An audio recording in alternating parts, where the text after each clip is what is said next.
नमस्कार, मैं डॉक्टर वैशाली जामरे हूँ। मैं एक ऑन्कोप्लास्टिक ब्रेस्ट सर्जन हूँ। एंड्रोमेडा कैंसर हॉस्पिटल कुंडली सोनीपत में मैं director of breast cancer surgery के पद पे काम करती हूँ। आज मैं ब्रेस्ट कैंसर रिलेटेड जो जेनेटिक टेस्ट होती है उसके बारे में कुछ जानकारी देना चाहती हूँ। आपने एंजेलिना जोली का नाम तो सुना ही होगा। वो एक हॉलीवुड की एक्ट्रेस है जिन्होंने BRCA1 म्यूटेशन की वजह से अपने कुछ सर्जरीज करा लिए। अब इसके बारे में मैं डिटेल में बताना चाहूँगी। ब्रेस्ट कैंसर के लगभग 10% पेशेंट्स में कुछ जेनेटिक म्यूटेशन की वजह से ब्रेस्ट कैंसर का खतरा बढ़ता है। अब ये जेनेटिक टेस्ट सारे पेशेंट्स के लिए आवश्यकता होती है क्या? नहीं, कुछ स्पेसिफिक इंडिकेशंस होते हैं जिनमें हम ब्रेस्ट कैंसर के डायग्नोसिस के बाद जेनेटिक टेस्ट एडवाइस करते हैं, या कुछ पेशेंट्स ऐसे होते हैं जिनमें ब्रेस्ट कैंसर हुआ भी नहीं है फिर भी उनको एक जेनेटिक टेस्ट की ज़रूरत होती है।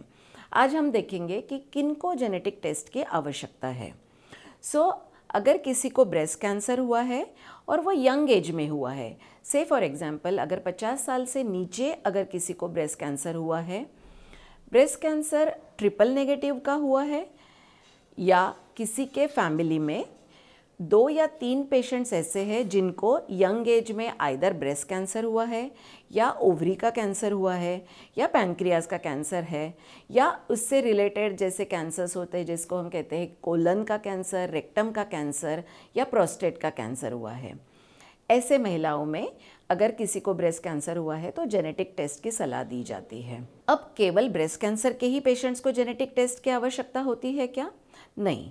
अगर ऐसी पेशेंट्स हमें अप्रोच करते हैं या ऐसी महिलाएं हमें अप्रोच करती है जिनके फैमिली में अगर BRCA1 या BRCA2 जीन के म्यूटेशन के बारे में ऑलरेडी जानकारी है, यानी अगर उनके फैमिली में कोई स्पेशली उनके ब्लड रिलेशन में किसी को BRCA1 और BRCA2 म्यूटेशन उनके फैमिली में है, उन महिलाओं को भी अपने रिस्क के बारे में जानकारी प्राप्त करने के लिए जेनेटिक टेस्ट की सलाह दी जाती है।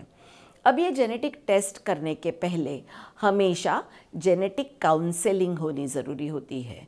इसका मतलब ये है कि आपको जो जेनेटिक काउंसलर्स होते हैं वो आपको ये समझाएंगे कि ये टेस्ट करने का इम्पोर्टेंस क्या है, उसका रिज़ल्ट जो होता है आइदर पॉजिटिव आ सकता है या नेगेटिव आ सकते हैं या इनकन्क्लूसिव आ सकता है, उसका इंटरप्रिटेशन कैसे किया जाएगा। और काउंसलिंग में ये भी बताया जाता है कि अगर पॉजिटिव ये टेस्ट अगर आती है तो आपको रिस्क रिड्यूस करने के लिए क्या किया जाएगा। ये पूरा काउंसलिंग होने के बाद अगर आप ये तय करते हैं कि मुझे जेनेटिक टेस्ट करनी चाहिए या मुझे जेनेटिक टेस्ट करने के लिए आगे बढ़ना है, तो आपको जेनेटिक टेस्ट कैसे की जाती है इसका सलाह दी जाएगी।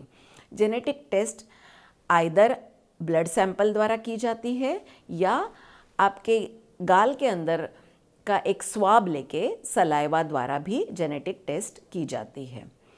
अगर किसी को जेनेटिक म्यूटेशन अगर डायग्नोज होता है तो रिस्क रिड्यूसिंग के लिए क्या स्ट्रेटेजीज अपनाने होते हैं उसके बारे में नेक्स्ट वीडियो में मैं आपको बताऊंगी। Thank you.